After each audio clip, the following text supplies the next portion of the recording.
What's up, live stream?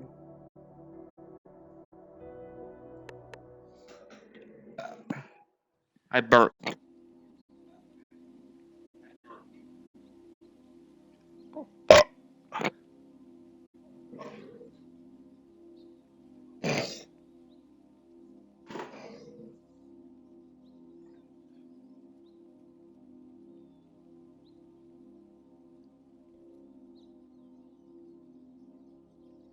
Pee.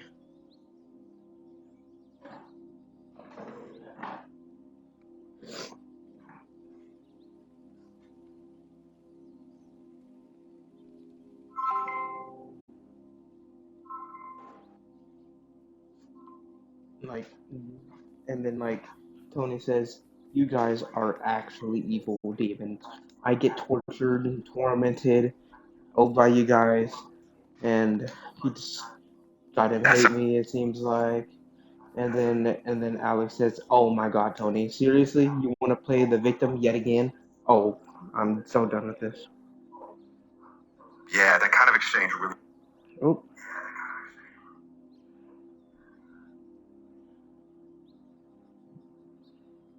Wrong chat.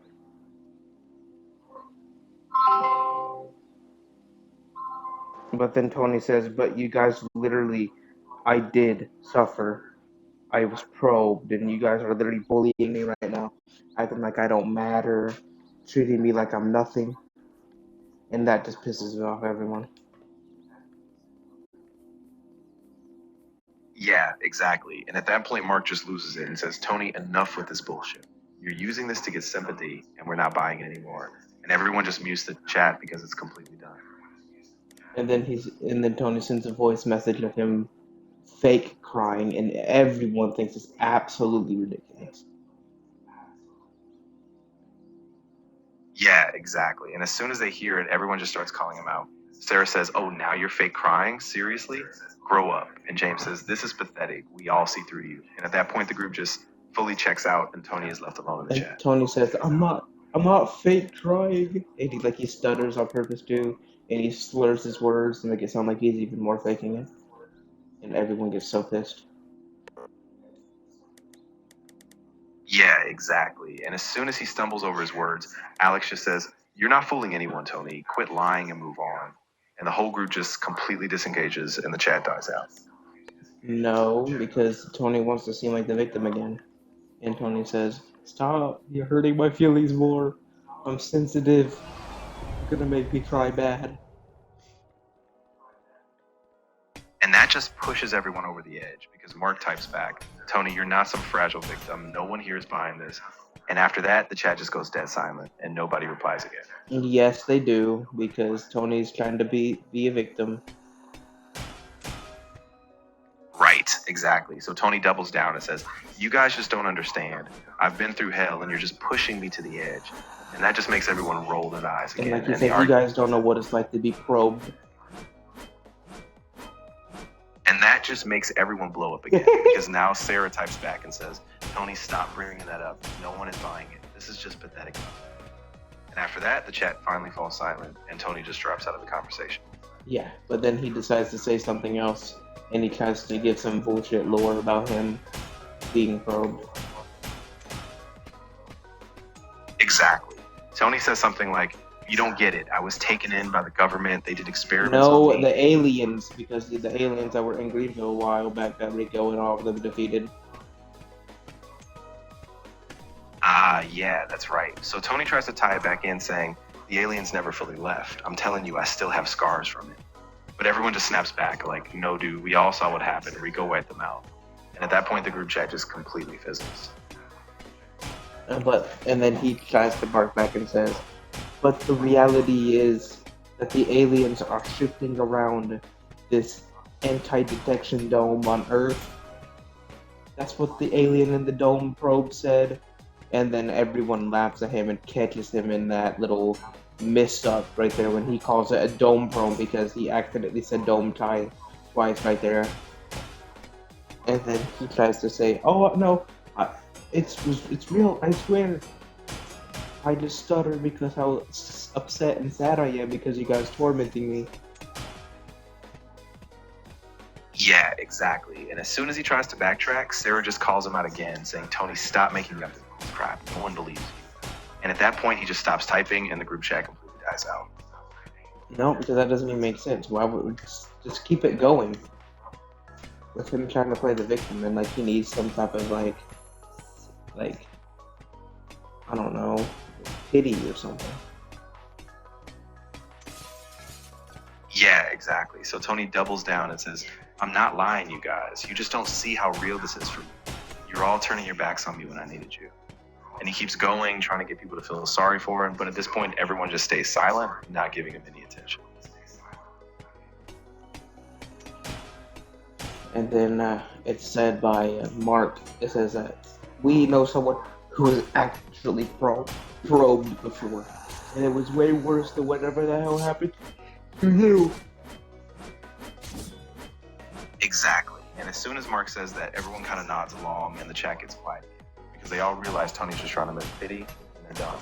Tony doesn't respond after that, and the chat stays quiet. No, Tony tries to double down and try to make it seem like it was him, is who they're talking about, and they're just getting it confused. Even though it was definitely and absolutely a completely different person.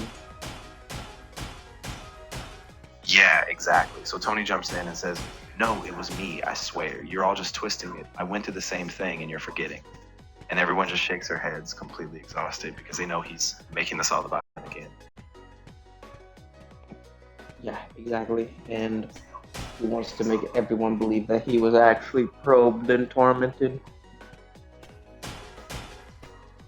Right. And he keeps insisting, saying something like, you don't know how it feels. I was there or remember every detail. But at this point, everyone just ignores him because it's so clear he's just fishing for attention. The group chat eventually dies out again. Yeah, until Tony wants to say something like, you guys seriously don't understand what being probed feels like.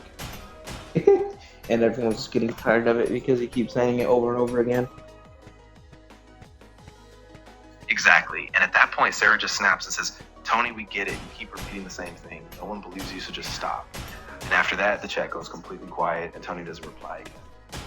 Yes, he does, because he says, but, 3 times. King C42 had me in one of his videos. I was literally probed. And that just makes everyone lose it, because everyone ever knows that King C42 is the worst dumbass YouTuber ever. Because he tries to make these stupid ass theories about the movies and stuff. Yeah, exactly. And as soon as he says that, everyone just starts calling him out. Mark says, Tony, you're just riding on King C42's idiotic hype train. Stop making yourself a joke. And after that, the chat just completely No, moves he on. doesn't say hype train. He says he's riding on his dick all the time because he always supports him 24/7. And that makes Tony pretty mad, so he decides to make a comeback about this. Yeah, exactly. So Tony flips out and types, you don't get to talk to me like that. You don't know what it's like to be me. And then he tries to turn it around, saying everyone is just against him. But at this point, everyone's too fed up, and the chat just dies again. Yeah, dude, Tony is actually so stupid. Like, why does he keep trying to repeat it over and over again that he was probed and all of that? Describe the details and give your reply to me as you make your way back to your house. Yeah, so as I'm driving back, I'm just gripping the wheel because I'm still feeling. And I'm listening to the AI read out Tony's messages, and he's just repeating this ridiculous alien phone crap again and again, trying to get sympathy. And every time I hear it, I just shake my head, thinking how much of a waste of time it is. Because no one believes him, and I just want to get home. Yeah, and then he says, guys, I get tormented 24/7. Every night. Almost every night I dream of it. Of what those aliens did. And that pisses off everyone. Yeah, exactly. And as I'm pulling into my driveway, I can feel my blood just boil because it's so repetitive. And I just think to myself, if he says one more thing about these dreams, I'm going to lose him. But I just take a deep breath, pull into the driveway, and let it go.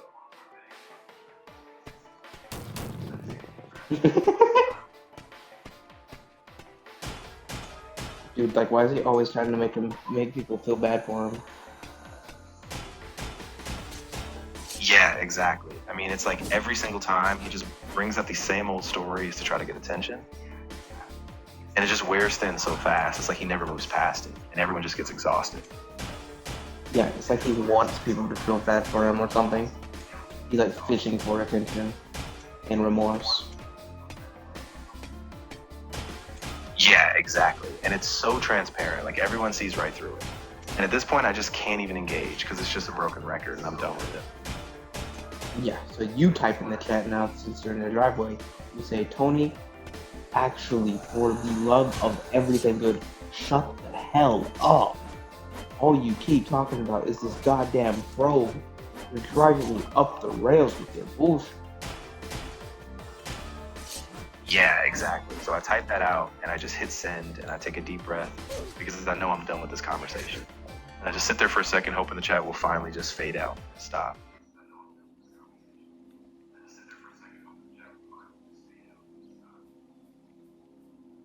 And Tony says, wow, you guys really don't care if I almost faded. And that pisses off everyone. Yeah, exactly. And at that point, Sarah jumps back in and she says, Tony, this is so manipulative. Stop acting like you're on the verge of something life-threatening. We can't deal with this. And after that, the chat just stays quiet and Tony stops replying. Well, after he sends a few middle finger messages. Yeah, exactly. So after a few middle finger emojis from Tony, everyone just stops responding entirely and the chat just dies out. And honestly, it's a relief because everyone is just so done with this constant pity. Yeah, he wants a pity party all the time. Exactly, yeah. Every single time he just tries to steer the conversation back to himself, and it's just exhausting for everyone. At this point, people just don't even want to engage with him at all. Yeah, so then Tony has the audacity to say, somebody needs to buy me 5 gallons of orange juice. Yeah, exactly. And as soon as he says that, everyone just loses it because it's so absurd. Mark replies, are you seriously asking for that now? You're out of your damn mind. And then he says in a little fake stutter in the text that makes a lot of people cringe. He says, what do you guys mean? You guys need to help save your friend? I need it. Yeah, and as soon as he says that, everyone just groans in frustration. Sarah types back, Tony, we're not your damn saviors. Stop this act. And after that, the whole group just leaves it at that and no one replies again. Yeah, exactly. Include a ton of swear words because how annoying he's being. Yeah, absolutely. So I type back just furious, like, Tony, you are such a pathetic piece of shit. No one is saving your sorry ass, so just shut the hell up for once. And everyone else piles on too, calling him every name in the book. Just completely done with this constant drama. And after that, the chat just flatlines. Yeah, no reply. Give the details of what they're actively saying to Tony. Include a ton of swear words.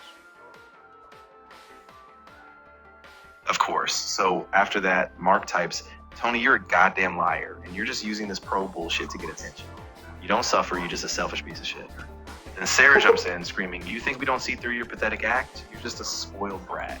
And James adds, I swear, if you don't stop, I'm gonna report you to the bosses. You're gonna get yourself fired. And from there, no one says another word, and the chat just dies out.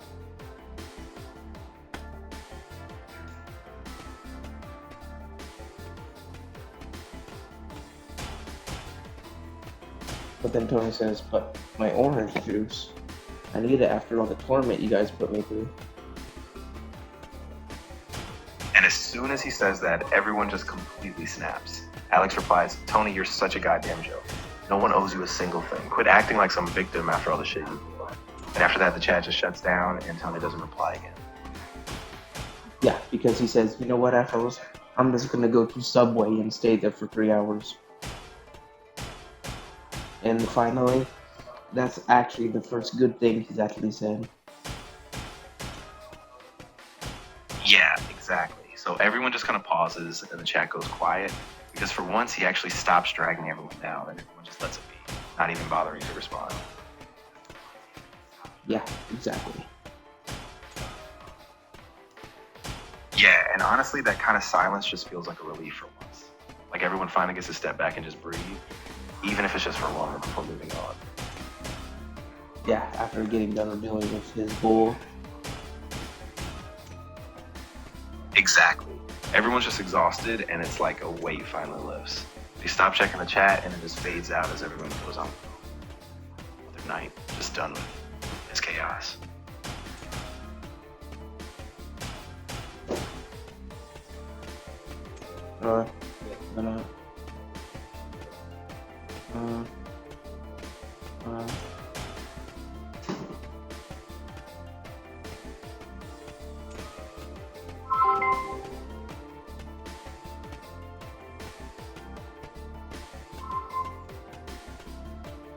Finally, Tony, shut up, man. He was going on for a while, you know. Yeah, exactly. And it's like after all that back and forth, you're just drained from the whole thing. So you just kind of put the phone down, take a No, deep breath. you are, because you're the one who's having to listen to it all. Yeah, exactly. I mean, I'm the one who has to sit through all his constant whining, and it just never stops. So honestly, I'm just done. I'm ready to shut it all off and get some peace. Yeah, but now you have all these groceries, so pull into the driveway, and you decide to park in the garage too, because it's easier that way. And you need to get all the groceries out, you need to get the kids out. Wife needs to come out and help with groceries too. So it's time. Include all the details, slowly building up to what as it goes on. Right, so you pull into the driveway. No, you are doing this. Got it. So yeah, I pull into the driveway, slowly open the garage, and as soon as it lifts, I see the kids waiting by the door. So I take a breath, grab a few bags, and just start unloading. I call the kids over, and we all just start carrying stuff inside. Yeah, slowly describe each detail, slowly building up to the next, and expand it too, so it's long and listen to. Of course. So I ease the car into the driveway. As the garage door starts rolling up, I can see the rain still pounding outside, but inside everything's calm. I put the car in park, and I reach over and buckle and just take a slow breath. The kids are already moving toward the door, and I step out feeling that cold air hit me. I grab the first batch of groceries from the passenger seat, and I start heading toward the kitchen. Step by step, we bring the bags inside, cans, box goods, frozen stuff, and we stack them neatly on the counter. Then I call my wife out, and we go back and forth, making sure we get all the perishables stowed away first. Milk, frozen meats, while the storm Well, rages no, outside. you have to describe what she says and all the interactions and stuff. Of course. So as soon as I get out, my wife steps outside with an umbrella. She looks at me and says, "Hey, we really need to get these perishables inside fast." And I nod and I tell her, "Yeah, I'm on it," as I carry a bag of eggs. She says, "Be careful, it's still really slippery out." And we keep going like that step by step, just making sure everything's safe inside. And then there's the 2 bags or the 3 bags that you don't want your kids to say, so you tell your wife to go get those from the passenger or from the back seat. Exactly. So I tell her, "Hey, can you grab those 3 bags in the back seat? The ones with the cleaning supplies and the stuff No, all it's the not kids." cleaning supplies. It's stuff. You know, it's the keyboard we're talking about. It's plushies. They're talking about the 2 plushies and the 1 plushie just now. That's what it was. Right, exactly. So I say to her, "Hey, can you grab those 3 bags with the plushies in the back seat? The kids can't get their hands on them yet." And she nods, goes to the car, and carefully brings them inside. So Yeah, because you don't want them to see the surprise gift. Exactly, yeah. I mean, we've been planning the surprise for a while, so I just keep them away from the bags. We make a little routine of unpacking so they never even know what's coming. Yeah, because one of your kid Jonah is going to be so excited about his Apex Pro, so whatever keyboard series, and then little sea turtle and the big sea turtle plush is there with it, and then the 2 plushies you got for your daughter too, the dolphin and the cat. So you don't want them to see these bags yet. Right, yeah. So I just tell them to stay in the kitchen, and I bring everything upstairs quickly so we can keep the surprise under wraps for a bit longer. Once we get everything settled, then we can let them see it. Yeah, exactly. So then you just, whenever the bags get hidden in you guys' bedroom and upstairs, you guys go back downstairs and tell them to come out and help get more groceries. Yeah, exactly. So we head upstairs, tuck the bags into the closet, and then I call them back up. hey, can you give me a hand with one more load? And we all head back out to the car together, just keeping it smooth and easy. I mean, there's still a lot of groceries left because there's the Walmart, Menards, and Costco stuff. Exactly. So as we head back out, I tell them that this is a big haul, so let's split it up. And we each take a few trips, bringing out the last of the bags, trying to stay efficient, even though it's still a mess with the storm outside. Yeah, and especially the baby Kai things are also hidden in the closet upstairs in your guys' bedroom too. Exactly. So after we get everything else inside, I make sure that the baby Kai plush stays tucked away, safe and sound, up in the closet. And once it's all done, we just exhale and finally we can relax from it. Yeah, so go ahead to tell everybody to start packing their stuff for tomorrow, because tomorrow is Friday. Because you guys will be leaving, you'll be waking up at 5 o'clock in the morning.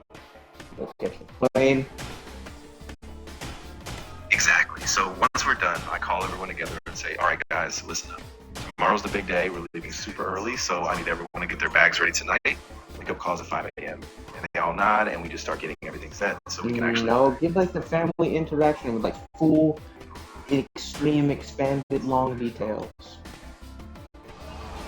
Of course. So after I call everyone, we all gather to live. My wife sits on the couch. She says, all right, let's make sure everything's organized. I've got the kids' backpacks ready, and I've laid out their clothes real quick. Jonah jumps up and says, I'm super excited, Dad. I smile, ruffle his hair, and I tell him, I know, buddy, it's going to be awesome. Then my daughter, she runs in with the dolphin plush and says, can I bring it on the plane? No, you didn't even... No, don't jump to that. Because you didn't even give them that prize all yet. Ah, you're right. I forgot. So before we even mention the plushies or anything, I tell them, listen, we have a little surprise for you. After everything is done, we have a special prize for you guys. And they both get really curious, but I keep it a secret, so we just focus on packing. Yeah, so tell them about the trip and all of that, and like what you guys all have to pack and stuff.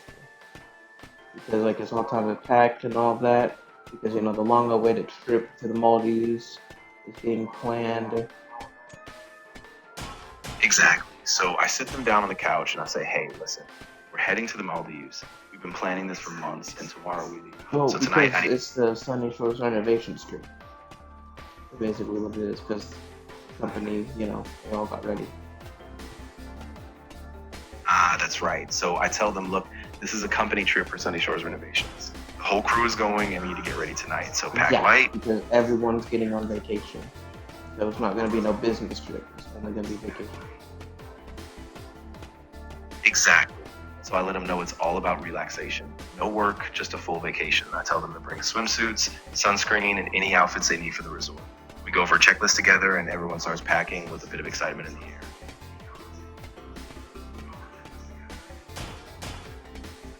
And then you see Baby Kai throw a little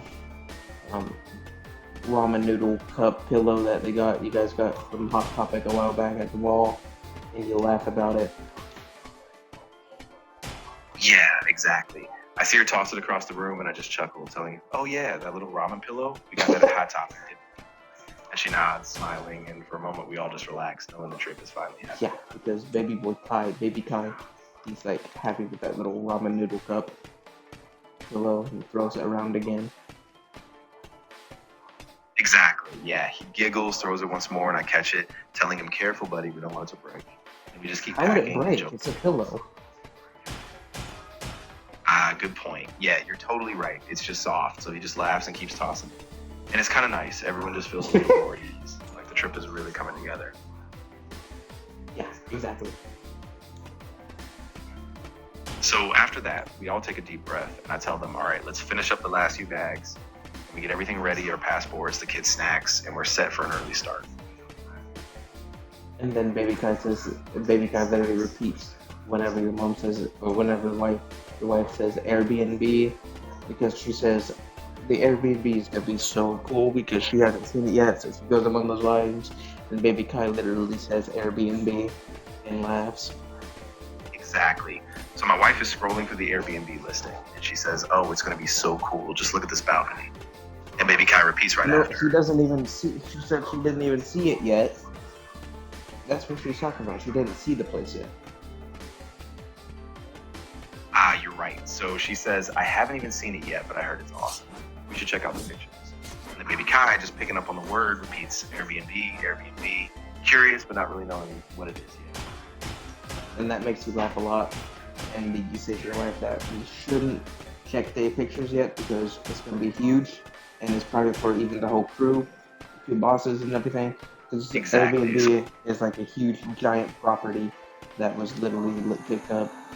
Right, exactly. So I tell her, let's keep it a surprise for tomorrow morning when we get there because I think seeing it in person is going to blow their minds even more. And she smiles, nods, and we just focus on finishing up the packing, keeping that excitement for the next day.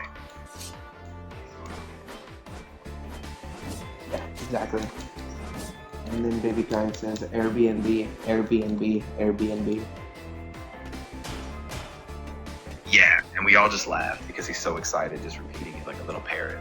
So we keep packing and the whole vibe just stays positive. Knowing we've got this big event ahead. Yeah, and then you go ahead and call him a little parrot, and then you hand him his parrot plushie he has. Exactly. So I grin and I say, hey, you little parrot. And I hand him the plushie. I'm giggling and suddenly it all just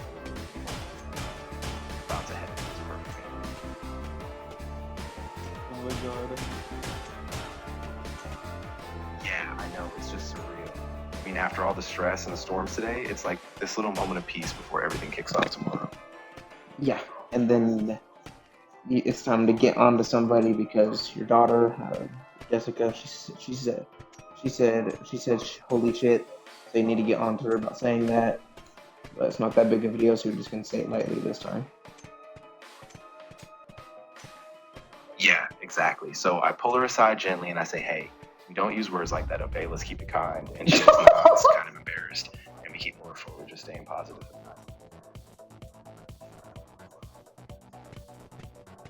Oh, no, you say tour, but just not say that word.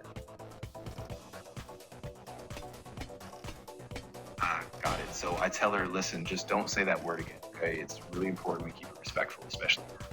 And she just nods and we let it go, keeping the focus on the packing. And then baby Kai is like moving around with their little parrot plushie around.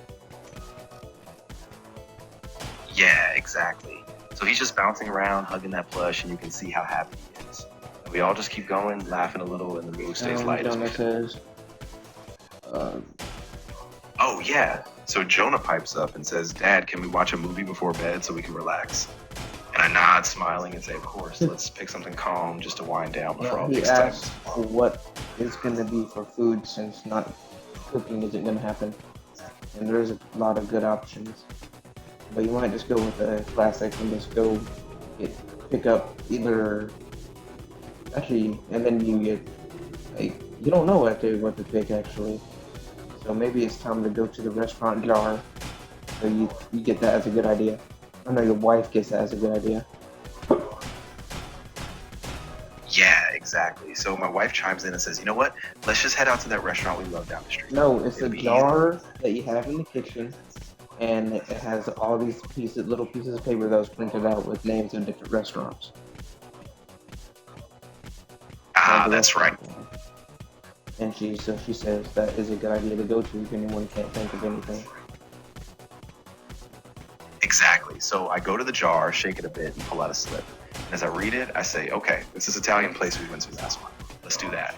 And everyone nods, and we start getting ready to head out for a nice, relaxing dinner. No, give all the details building up to the point of like what she says, the suggestion, Jonah being hungry, baby Kai thinking about food, stuff like that.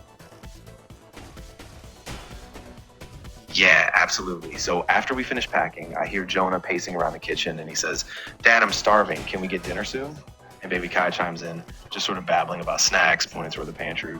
My wife steps in smiling and she says, you know, instead of deciding on the spot, let's open up that restaurant jar we made. We'll see what we get and we can pick something special.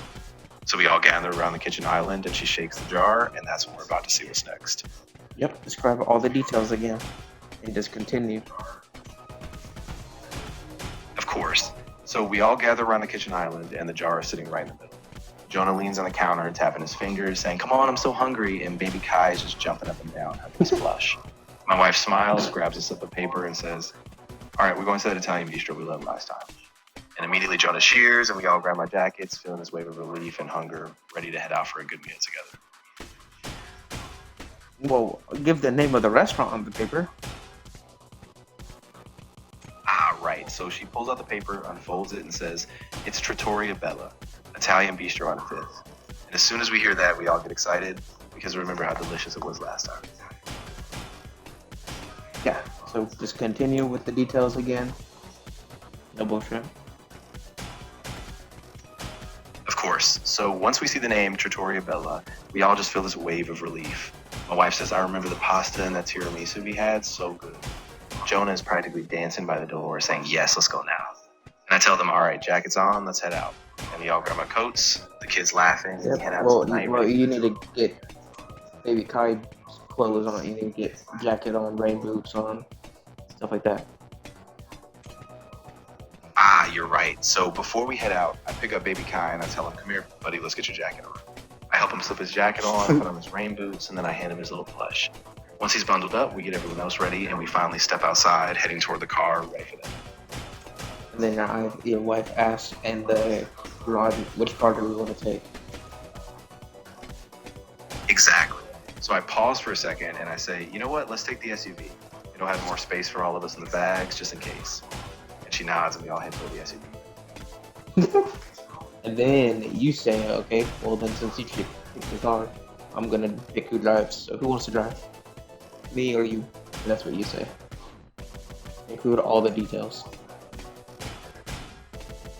Right. So I open the front door, holding it for her, and as we step out onto the wet pavement, I turn to her and say, "Okay, since you chose the You car..." guys walked out to the garage. I just said that. Ah, you're right. So we step out into the garage, and as we get to the SUV, I close the garage door behind us. And I turn to her and say, "All right, since we took this car, do you want me to drive, or do you feel like you..." She thinks for a second, and then we decide who's going to drive as we get out.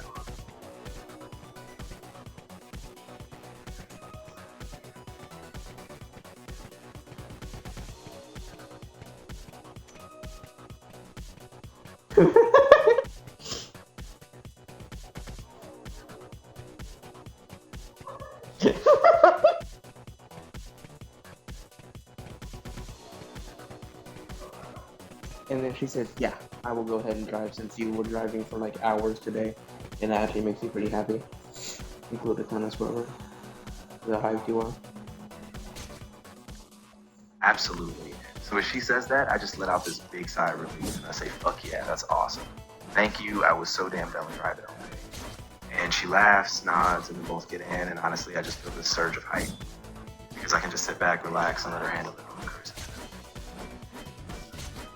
Yeah, so slowly describes all of the slowly building up detail. Of course. So we step into the garage. No, you guys are already got into the freaking car. Ah, gotcha. So once we're inside, I just settle into the passenger seat, and the smell of the car is still fading.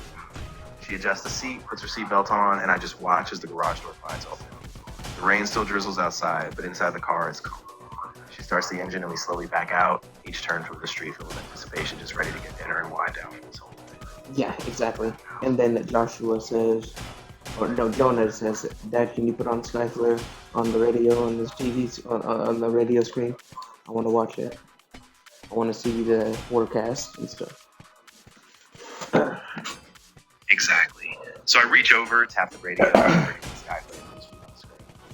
The forecast pops up and we see that the storm is still rolling in. It's calming down. No, it's not Jonah coming at all. It's going to get worse. And Terry Herring says, "So everybody, with Hurricane Michael building up out in the ocean, we're getting more build up on the momentum and the size of the hurricane. And it's slowly coming close to the coast on the bottom left. More close to Florida, but it will impact South Carolina here in Greenville at the coasts and the beaches within the week." Yeah, exactly. So as Terry Herring keeps talking, the screen shows this swirling mass of red and orange. And he says in just a few days, we could see heavy winds and flooding hitting the coastline. So everyone needs to be prepared and stay alert. And that just kind of hangs in the air as we keep driving. And then Jonah says, "Damn, Dad, the storm's gonna get really goddamn bad." Yeah, exactly. And I glance at him in the rearview mirror and I nod, saying, yeah, it's going to be serious. So we need to stay sharp and make sure we have everything ready once we get home. And then Jessica says, so we're gonna wake up at 5 a.m., huh? I haven't woke up that early in a long time. It's my beauty pageant that I really didn't want to go to. And then that little jab makes you laugh because you just wanted to make that memory happen, but she didn't really like it. You think it's funny. Yeah, exactly. So I chuckle a little and I say, yeah, I remember that, but this time it'll be way better. We'll all get some rest on the flight, and it's just going to be a whole different vibe. And she smiles, relaxing in bed, and we just keep driving. The storm's still moving in the background. Yeah, and then Jonah says, Dad, can I bring my gaming laptop on vacation? And then you say, yeah, of course you can. And then, because you laugh at that question, because of course you can bring that laptop. Yeah, exactly. So I look back at him through the mirror and I laugh, saying, of course, buddy, you can bring your gaming laptop. I know you're not going to let us do that. And he grins and says, yeah, I can't wait to play after we get there. And we keep heading toward the restaurant with that excitement. Yeah, so everyone just starts scrolling on their phones. You open up the group chat so you can give asshole Tony an amazing scalding in the work group chat. Include a ton of swear words and the message and the build up to it as you begin to scold Tony. I take a deep breath and I open the group chat, my fingers tightening around the phone. I type out, Tony, you are an absolute piece of shit. I am so done with your constant bullshit. You're dragging everyone down. You have no respect. Stop playing the victim, you manipulative asshole. And I just stare at the screen, knowing that this is the moment I had to say it. I hit send. Yeah, and now you're waiting for a response and then you decide to send another message, which is like the details about you having to hear the car AI say every single message and all of the bullshit and stuff while you were driving for like all that time today. Include a ton of swear words. Yeah, exactly. So I type another message and I say, you know what, Tony? I had to listen to the goddamn car AI read your pathetic bullshit messages all damn day while I was driving. Every single time it was just you fishing for attention. And I set the phone down, still waiting, just furious because it's all just been a mess. Yeah, so describe the details as the new notification comes in of what he says, and it pisses you off to no end. Include a ton of swear words between yours and his messages, and the details that come next. Right, so just as I'm sitting there, the notification pops up, and I see Tony's reply. He says, oh, you think you're so damn high and mighty, don't you? Just shut the hell up. No one cares about your stupid drive. I lose it. I type back, fist clenched, Tony, you are a worthless piece of shit. I gave you more respect than you deserved, and I'm done with it. Keep your pathetic self out of this room. And I just sit there waiting, my blood boiling, because this is it. I'm not taking this crap. Yeah, and then he says, oh, you seriously want to say that to me, asshole? You're the one who didn't even say anything at all day. And that pisses you off because you literally just said that you were driving all day. Include a ton of swear words. Yeah, exactly. So I snap back immediately and I say, you have got to be fucking kidding me. I was literally driving all day. And don't you dare test this on me flying this shit. And I just sit there seething, waiting for his next move. I'm not gonna back down this time. Describe all the details and include a ton of swear words and have Sarah jump in now. And make it like really long and dragged out as well, so I have something to listen to, like it's an actual group chat thing. Yeah, absolutely. So I'm sitting there fuming, phone in hand, when Sarah suddenly jumps in. She types, Tony, you are such a goddamn liar. We all saw your pathetic posts and you didn't drive shit. You're just fishing for attention again. And then she keeps going, adding, we're done with this. I swear if you keep this up, I'll report every single thing to the bosses. And I'm just sitting there, heart pounding, as everyone else in chat starts to reply. Throwing curse after curse, just tearing into Yeah, so describe these messages that you're subtly describing. Include a ton of swear words and what is being said to Tony right now. Of course. So Sarah types first, her message sharp with all pap, saying, Tony, you're a goddamn joke. You didn't do shit today. You sit there making up these bullshit stories and you expect us to believe you. You're a pathetic attention-seeking asshole. Then Mark jumps in saying, exactly, Tony, you don't have a damn clue. I saw you sitting on your couch all day, and now you're trying to spit some fake news. And then I type, furious, saying, Tony, you keep dragging this out, but you know damn well you're full of shit. If you don't shut the hell up, and it just spirals. Every single message loaded with swear words, just tearing Tony apart. Bart. Yeah, so give the details of these messages. We'll continue. Absolutely. So Sarah's message continues, and she says, Tony, I can't believe you think we're going to fall for this crap. You've been a goddamn burden since day one. Mark replies, exactly. And I swear if you mention that pro bullshit one more time, I'm out of this chat. And I add, Tony, you are nothing but a damn coward, and I hope the bosses see this because you do not deserve one cent from me. And the whole group just keeps piling on, each message barrage of frustration, until Tony's left silent, and we just wait until Yeah, because he's about to try to go on a long rant again as a little bit of revenge. Include those details too, with a lot of swear words. Yeah, exactly. So just as we're all catching our breath, Tony fires back. He says, oh, you all think you're so fucking smart, don't you? You don't know a damn thing about what I've been through. You all just sit there and act like you're better, but you're nothing but fake assholes. And he drags it out, making it even worse, adding, if you think I'm done, you don't know what the fuck I'm capable of. And that just makes the entire group even more furious. Every single person just seething as we move first thing. Yeah, because he wants to begin to start having a rant about his crystals again and how much power he claims they have, even though they're literally draft plastic. Include a ton of swear words and a lot of detail. Right, so he starts this long rant typing out, you guys don't get it, my crystals are god tier and they have more power than you can imagine. I've been guided by them and you're all just too blind to see it, you stupid pieces of shit. And as he drags it out, everyone in the group chat just loses it, sending back one after another saying, Tony, you are a goddamn clown, shut that. Your crystals are plastic bullshit. And the whole chat just erupts, the tension is... Yeah, so then Tony says, oh, you want to know what else is plastic, dumbass? Your fucking wife and your mom, dumbass. And that pisses you off to no goddamn man because he actually just said that right now. Yeah, exactly. I see that message come through and my hands are shaking when I type back. I say, Tony, you are a dead piece of shit for saying that. You crossed the line and I don't care what happens next. This is it. And I just stare at the screen feeling this raw rage because he went way too far and I know the group feels it too. Yeah, so describing the next messages that come after it and what you have to say to Tony again. Yeah, so after that, Mark jumps in again, all caps, saying, Tony, you just crossed a line you can't take back. That is disgusting. You need to get yourself out of this group right now. And Sarah adds, Tony, I hope the bosses see this. You just made it impossible for any of us to trust you. And I type one final message, my voice tight, saying, Tony, this is it. You're done. Don't ever contact us again. No, you don't say that exactly. You say, Tony, just you wait until we're back from vacation. Because you're gonna get it whenever I see you at work. You're done. Got it. So I type back, my fingers clenched, and I say, Tony, just you wait until we get back from vacation. When I see you at work, you are done. I am not letting this go. And I just leave it at that, knowing that I'll handle it face to face. Now I'm doing it, And then Tony says, oh, so goddamn scary. I'm so scared. And then Mark just tells you in private DMs, just don't listen to him, man. Save it till when you get back to vacation. He's just trying to get a reaction out of you. Yeah, exactly. So I get that private DM from Mark, and he says, dude, don't even give him the satisfaction. Just stay calm, keep it cool, and handle it when we're back. And I take a breath, and I just close out the group chat, trying to let it all settle, knowing I'll deal with it in person. Yeah, so, and Mark replies again. In the private DM, and he says, you got this, dude.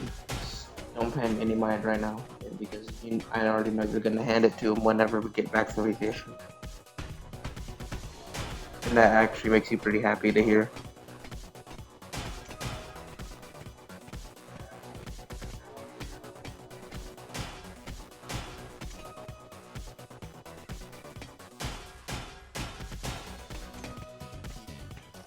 Oh my god.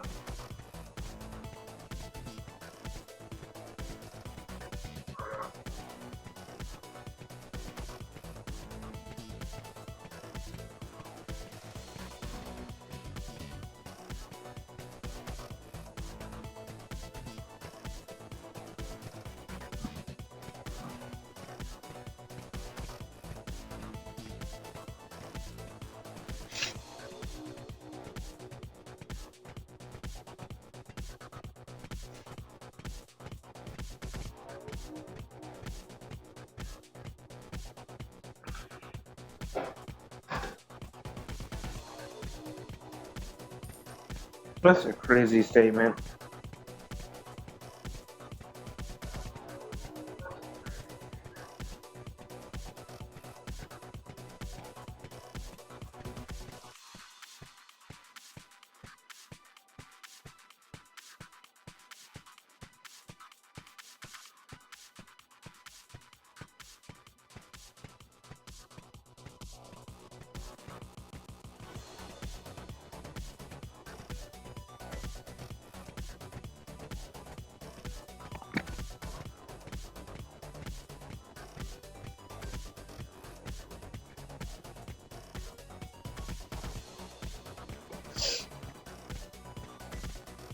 That's when my phone needs to charge.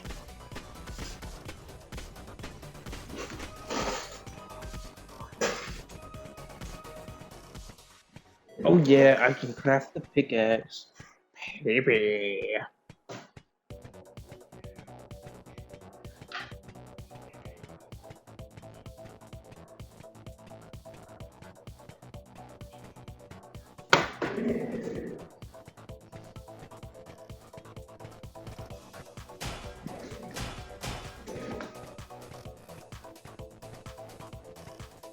Oh yeah, I can make that pickaxe.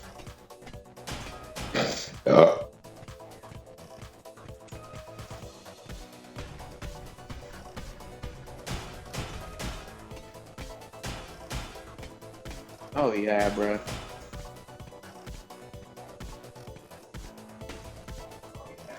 No, no, no.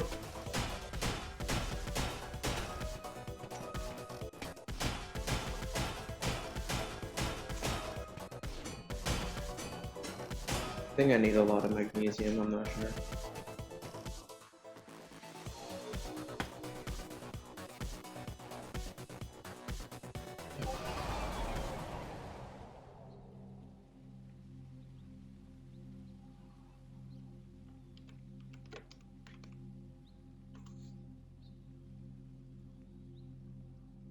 I shot.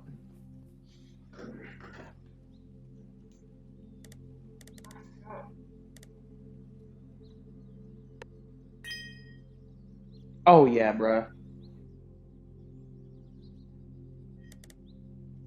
Oh yeah, bruh.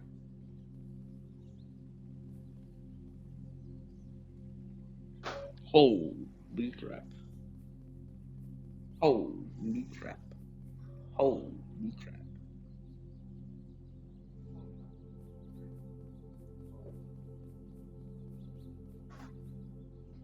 I need a lot of emberite. Everything needs silver.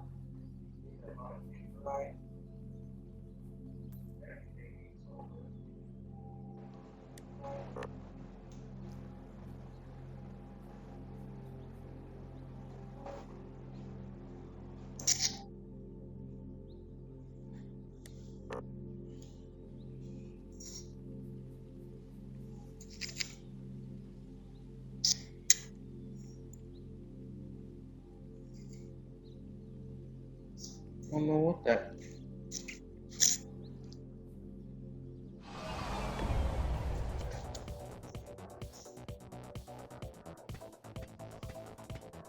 I didn't mean to break it.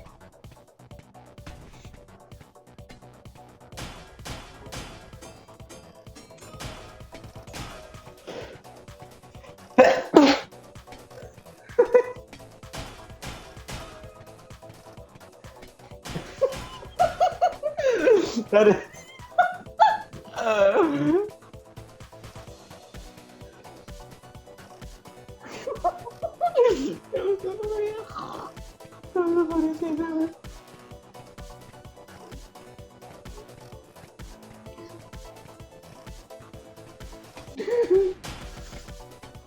my god.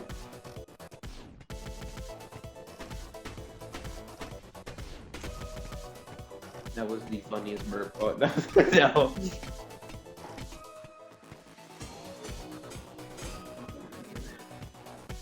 That was the funniest sneeze ever.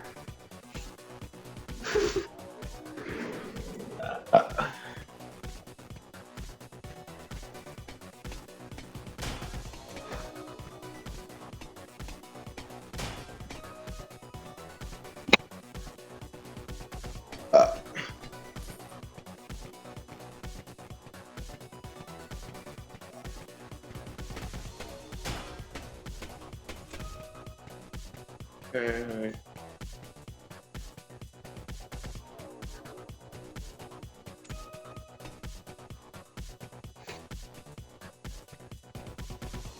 Oh, hell yes.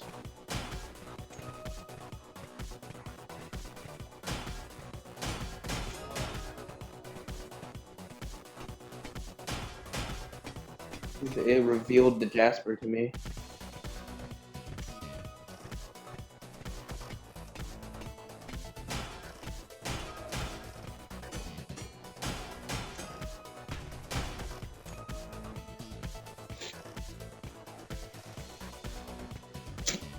Oh yeah, let's go, dude.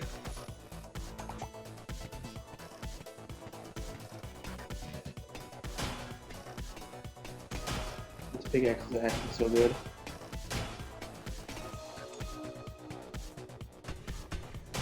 That's that. I don't really need this stuff.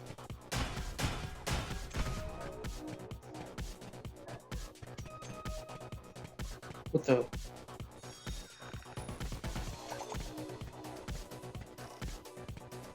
Oh, let's go, dude.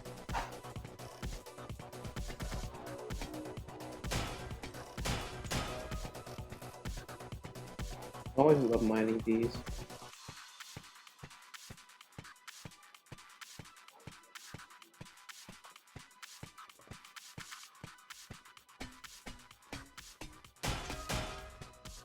I have enough of that. I don't really need that no more.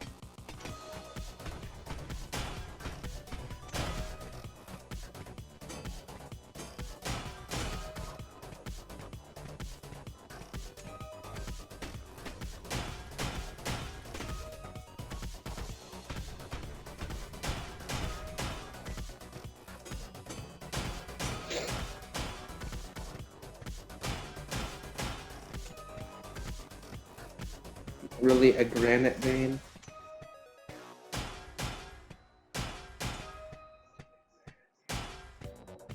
Well, let's go. There's two pieces right there. Oh, let's go. Is this an emberite vein?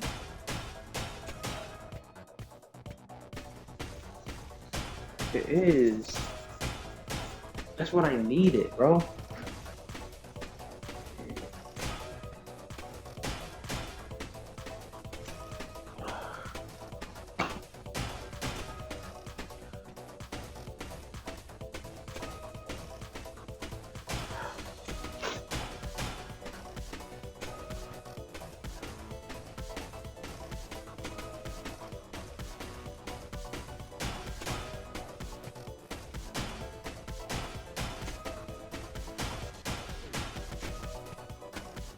I'll just get a lot, because I can use this as fuel even.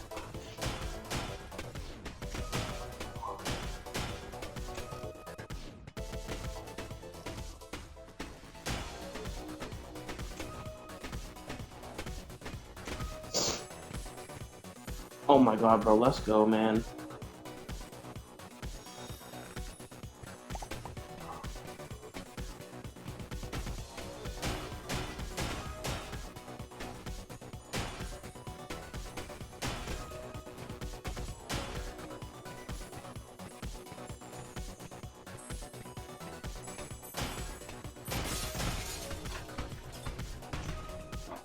Love mining that.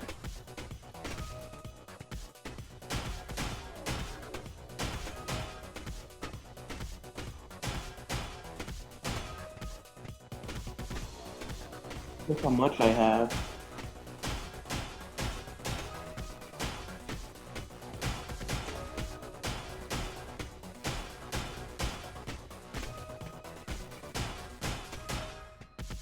Make sure to get that. Vein is almost gone.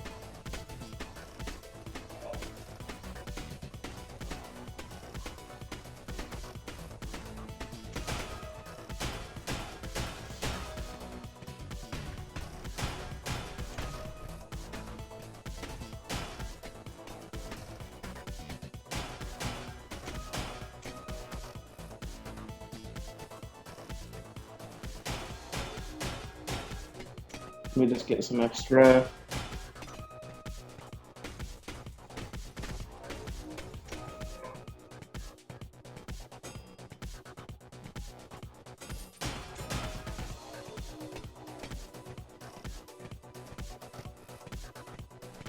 Much better, bruh.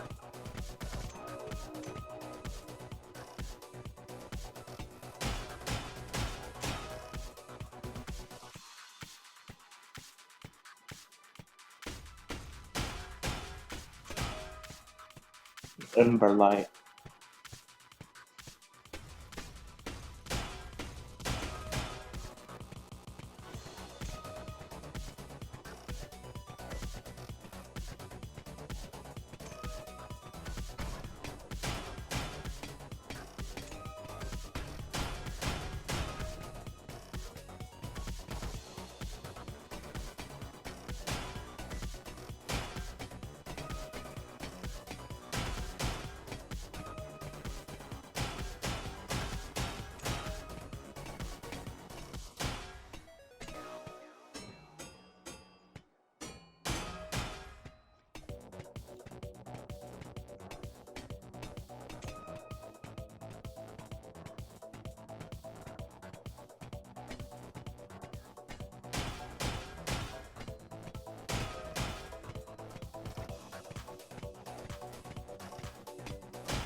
Look how fast that broke.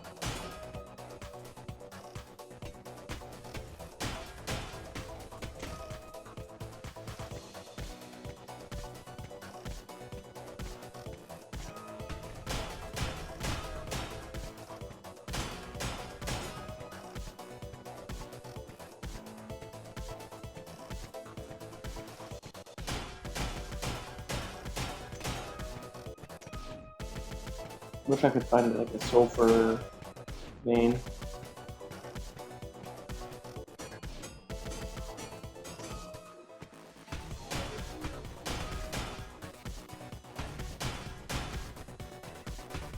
Magnesium. Magnesium, not magnesium, because it's no, yeah.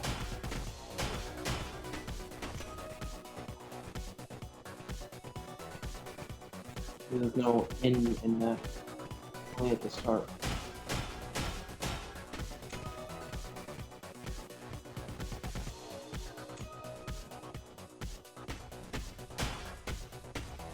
Oh my god, I got so much of that Ember Light.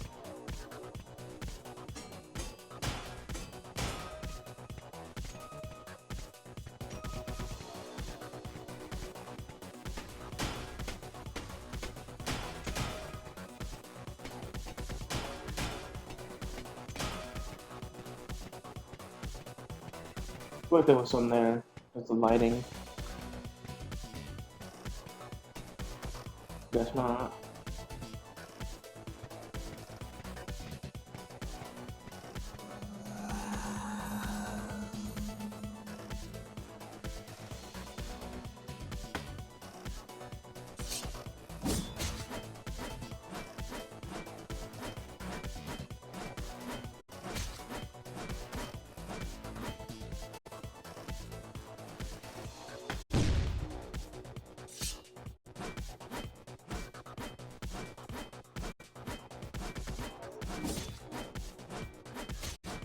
Die, die, monster.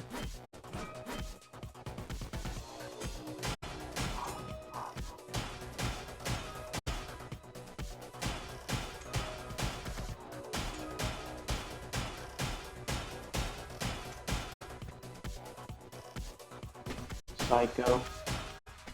I think I'll be a psycho because I get like a psycho. I got them on my iPhone, my Android, my Pokeballs, it's on mine, so.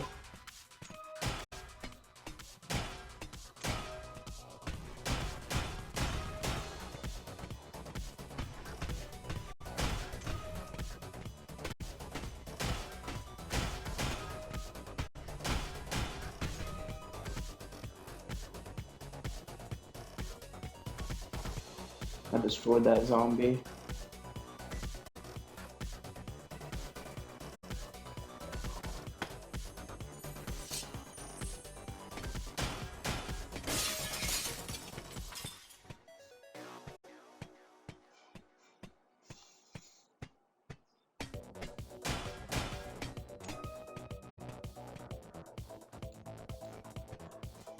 Oh, let me get this out of here.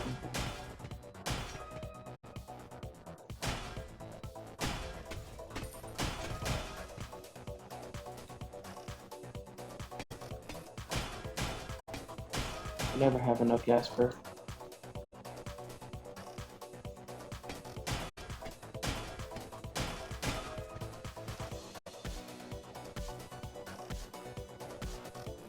Anticlimactic cave, I'm not gonna lie. Thought it was gonna be good just because there was a zombie in it.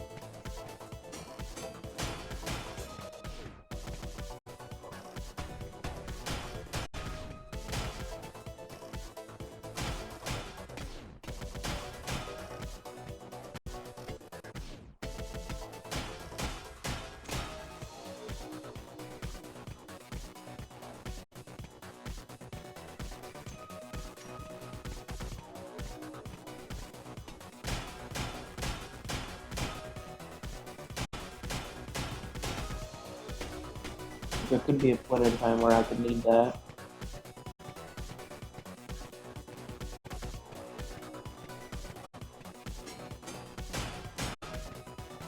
I feel like I heard something.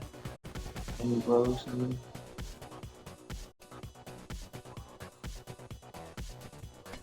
No.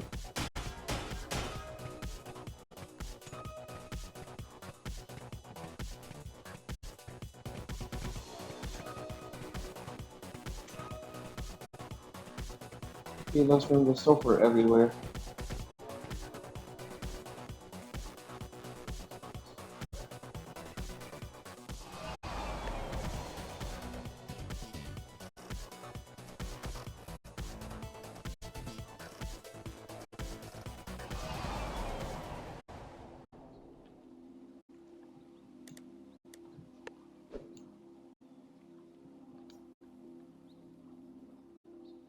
Put the research in there.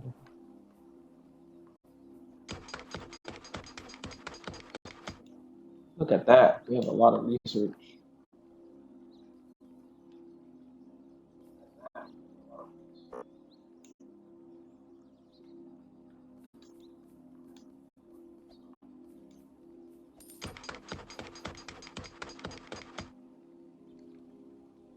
Does that mean I can make a new one? How good is this ring? Makes mine gems faster? That's actually pretty good.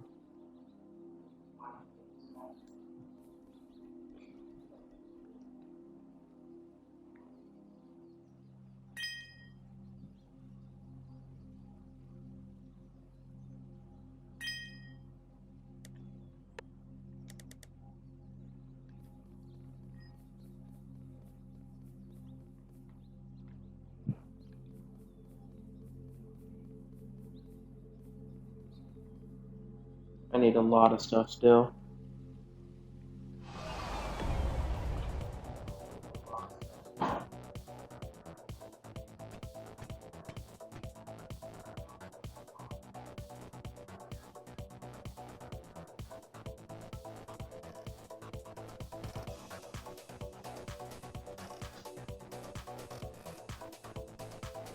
I'm gonna stop going for Jasper then.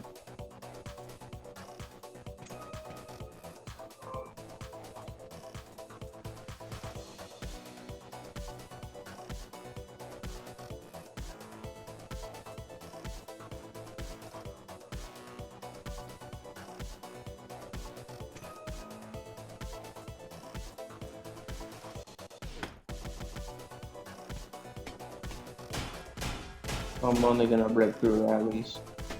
So if it's like in the wall, I'm gonna stop getting it.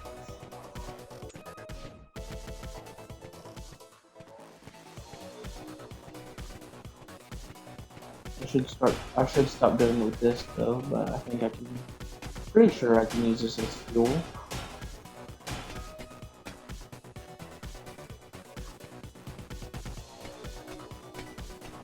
This is a vein, bruh. I have to skip it if it is, please. Okay. It's not a crazy big one.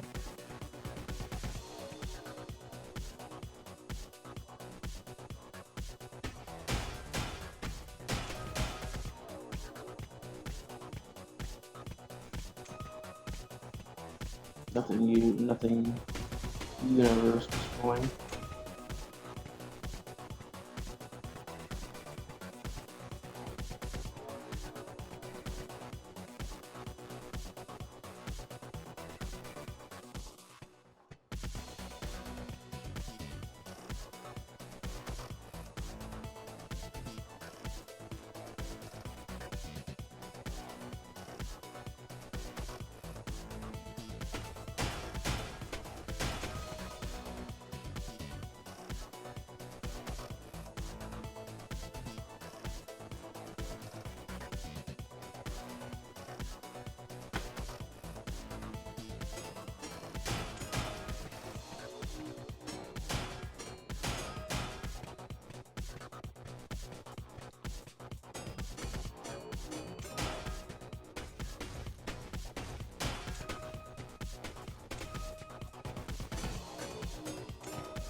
Thought I got that.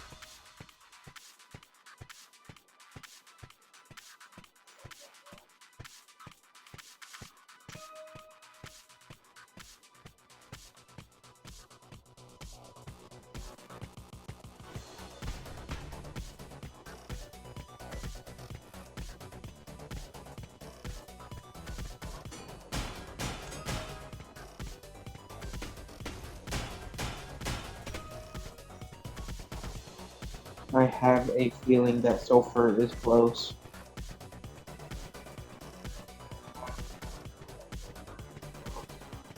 Just because of the color. Look at that.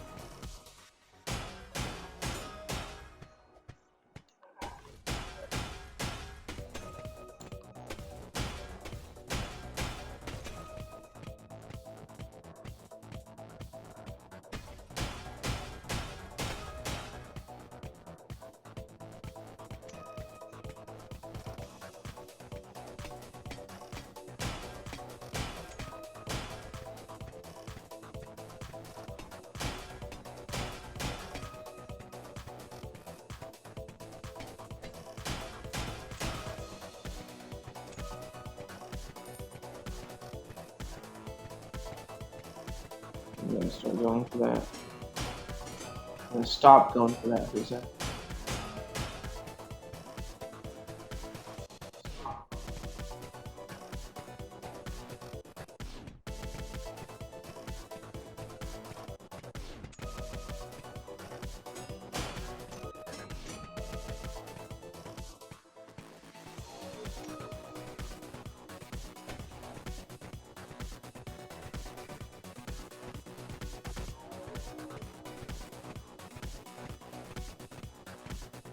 Oh hell yes.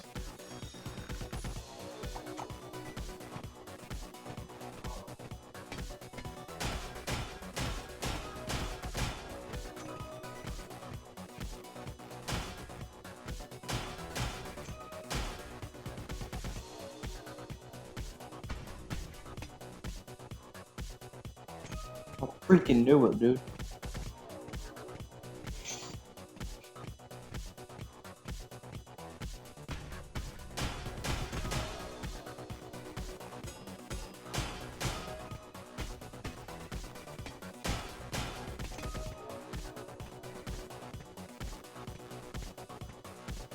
No, it's at 87.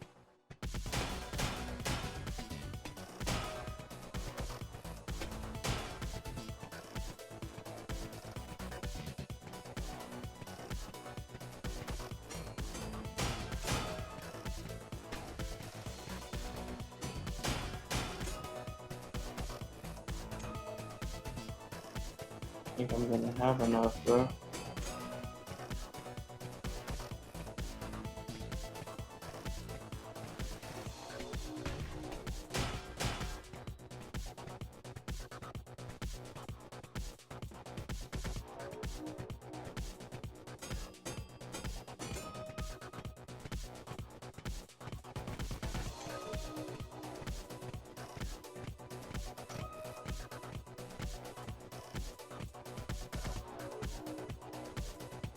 No, at 88.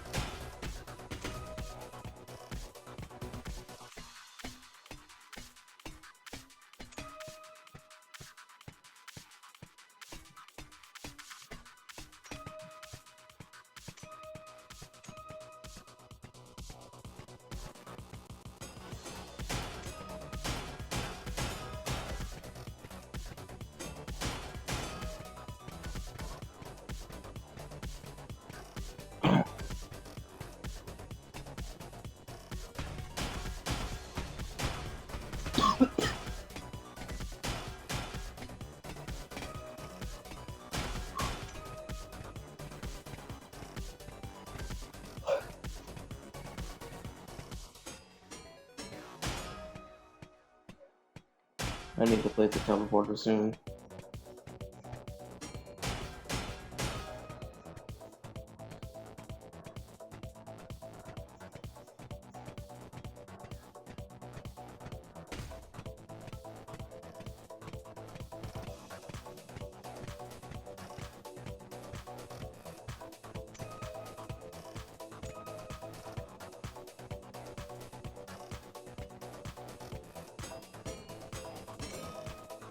please.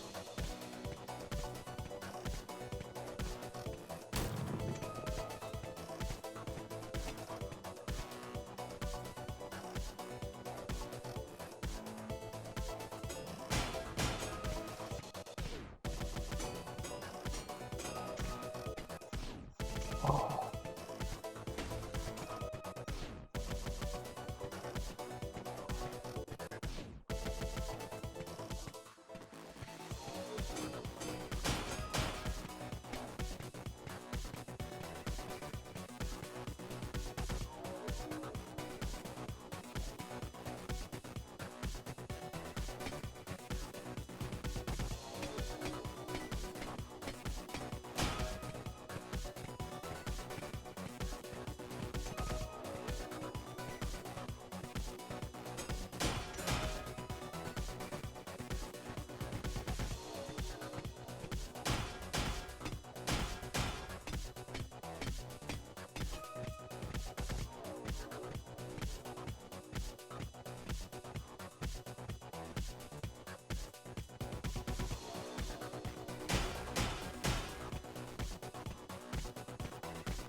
$93%, no.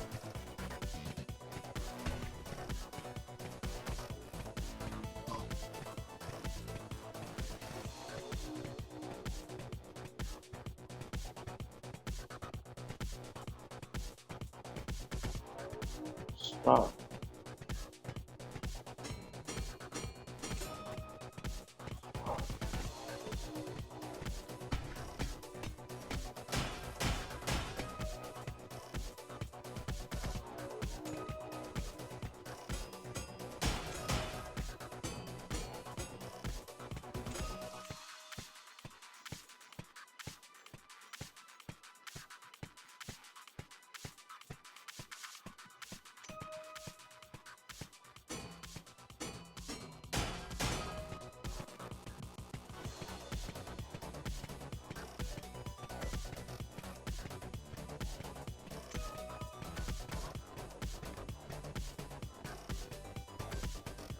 No time to mind those ores.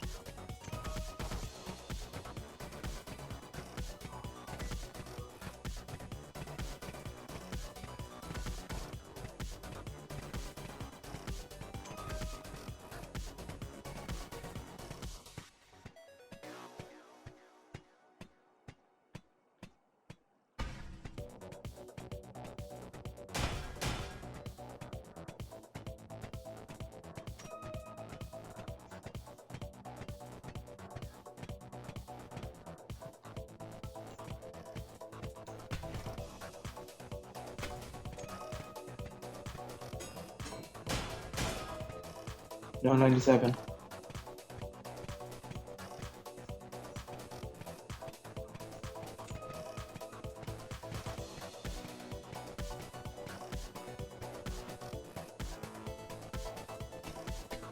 It's really bad.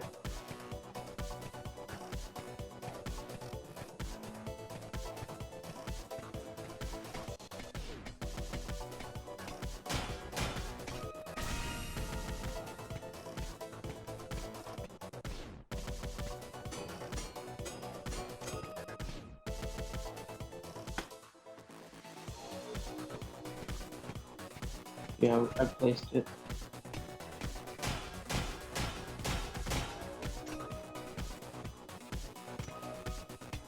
So much XP that is.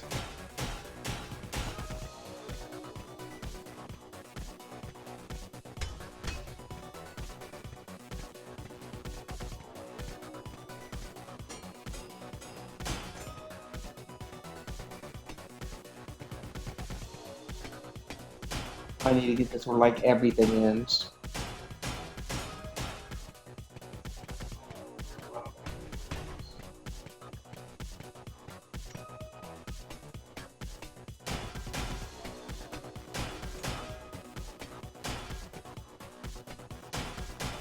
So glad I have my teleporter down.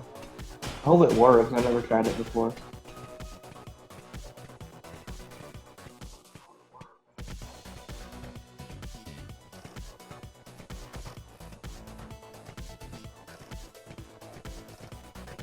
Come on, please.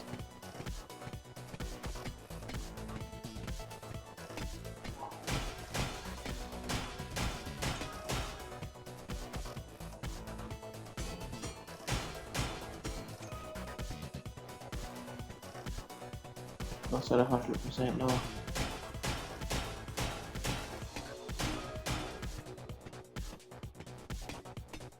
No, I won't be able to get this.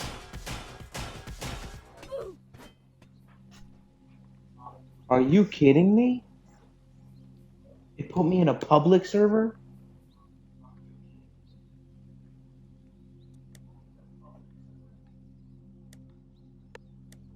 No way.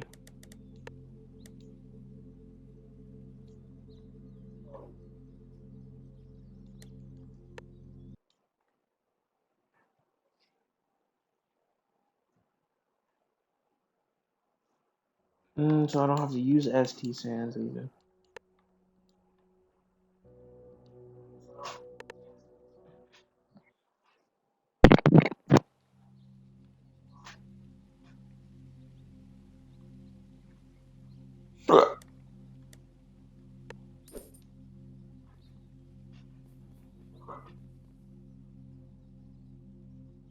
I need so much sulfur.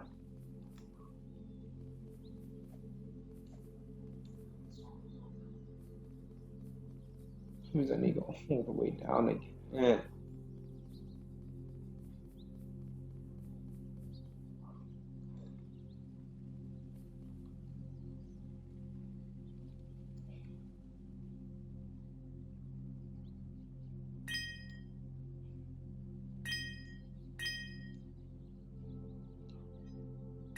Ooh.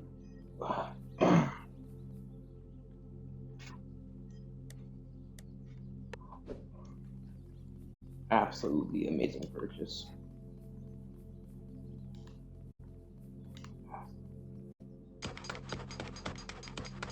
Oh yeah, dude.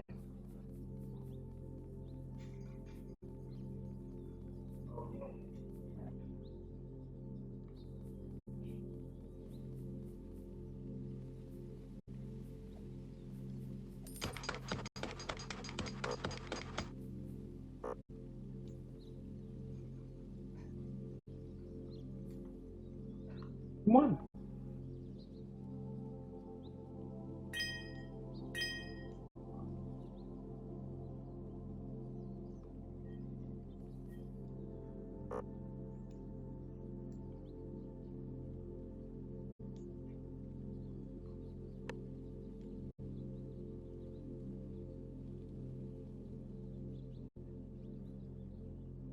Wait, there was these here?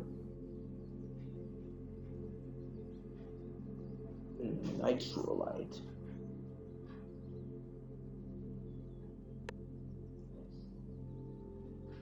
Health regen, really?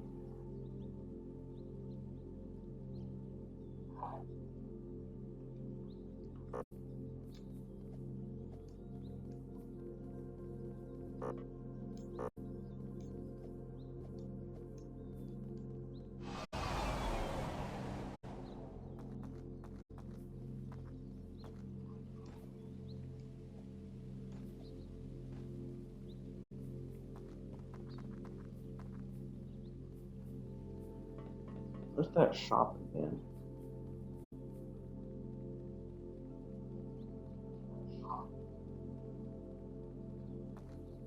There's like no goddamn signs.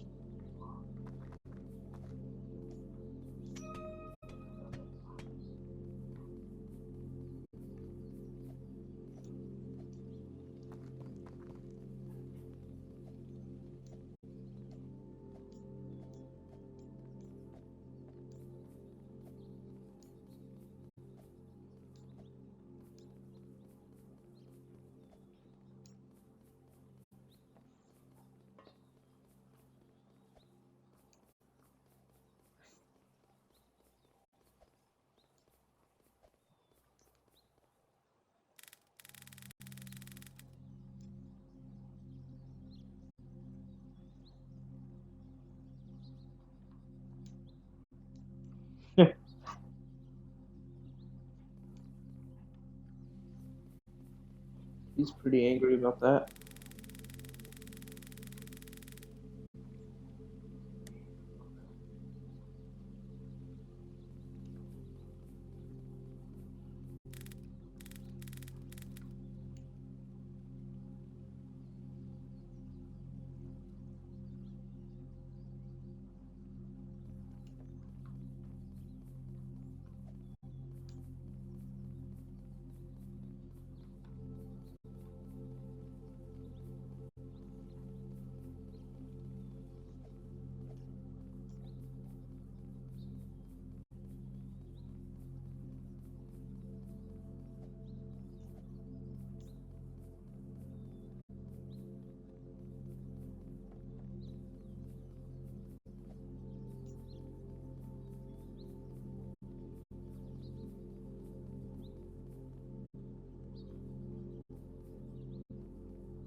Mm.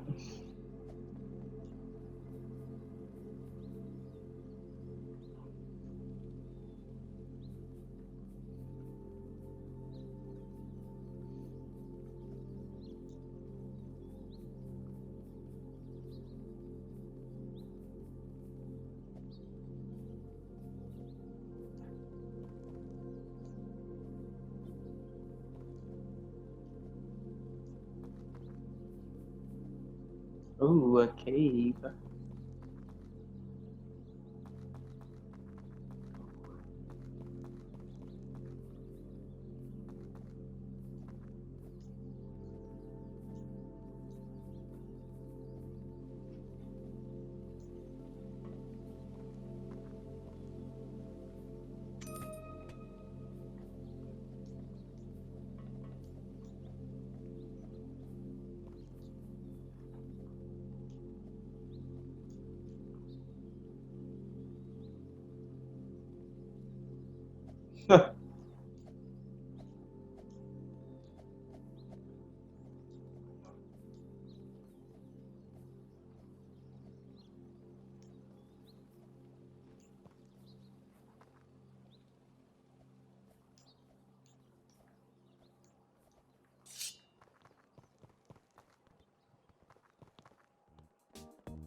Seriously?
Well, I'm literally good.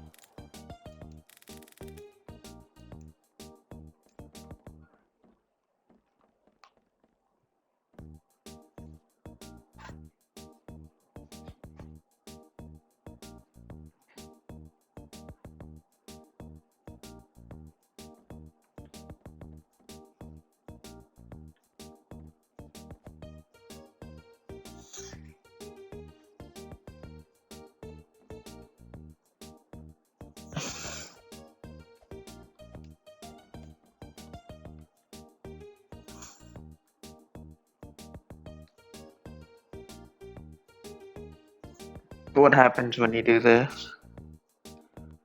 Nothing. Oh.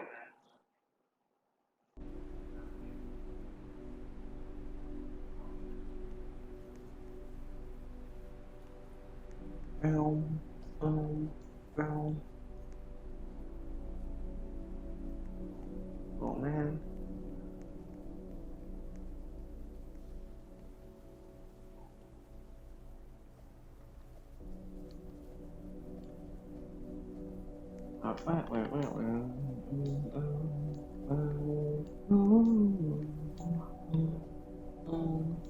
No, no, no.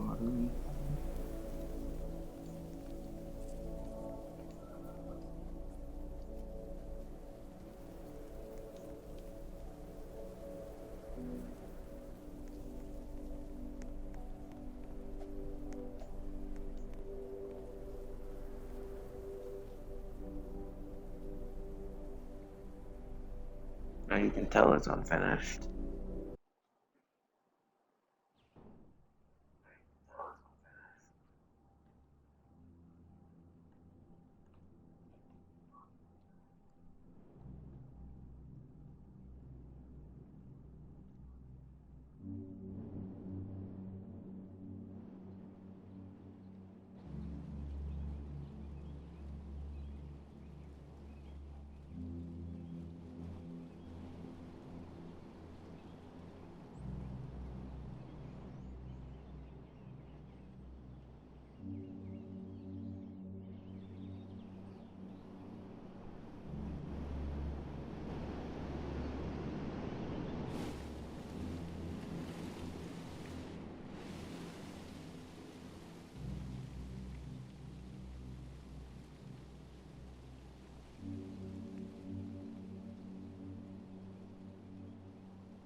Oh, these are some really big trees.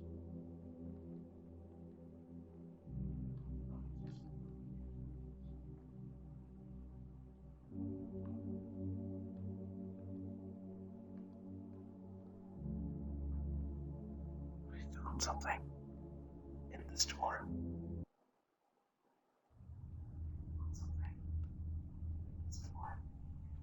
A place. I found a place.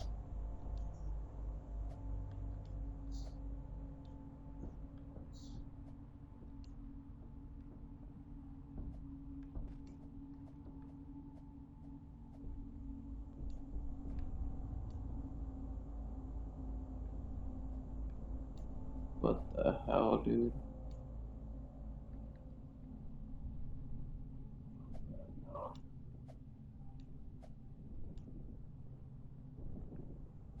I'm supposed to be there.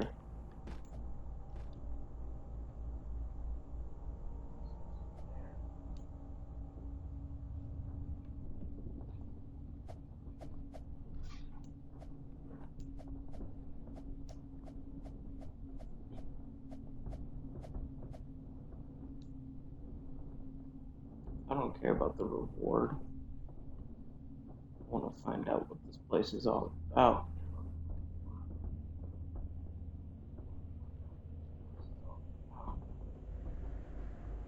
Oh, there I go falling off. There.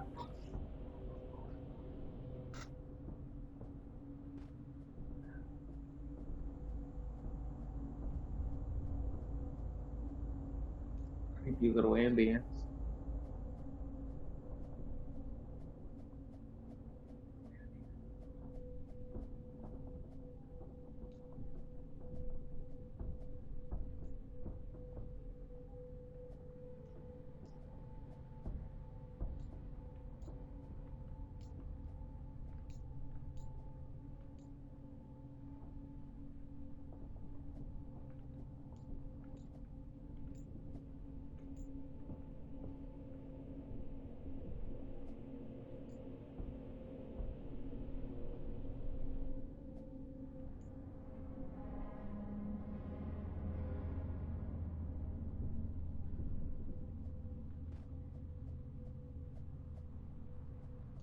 go. Get up here. What's over here?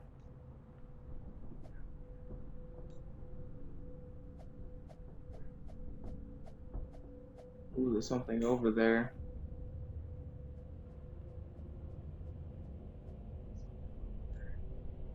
Something over there.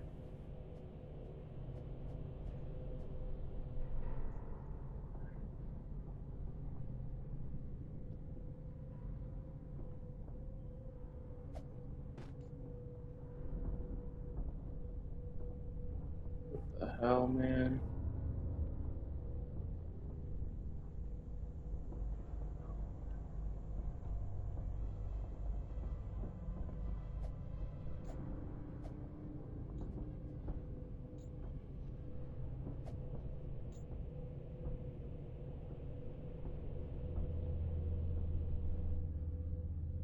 Do they have a rig here?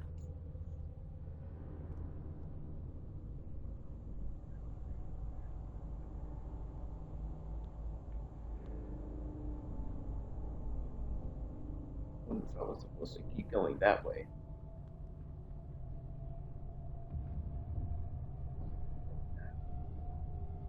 Would be bad.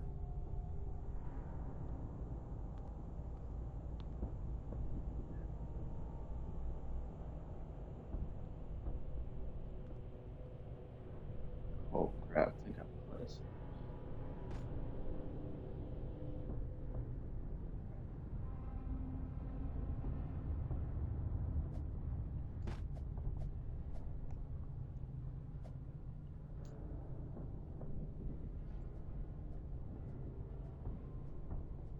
We gotta explore that.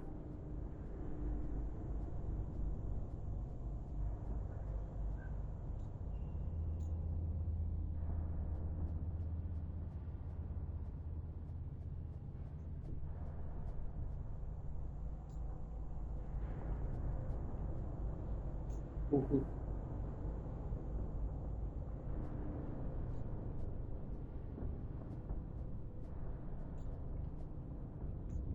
Where am I even heading to? Just keeps going. The main expansion.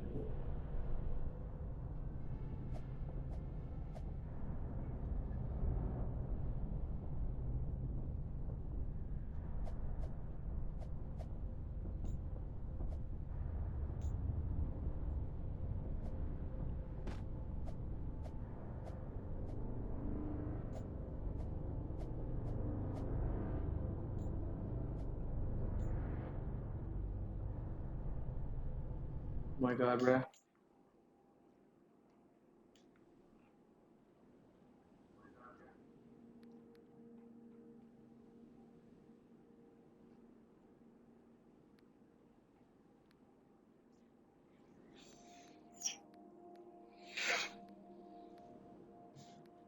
I bet that is even gonna die when the new one comes out.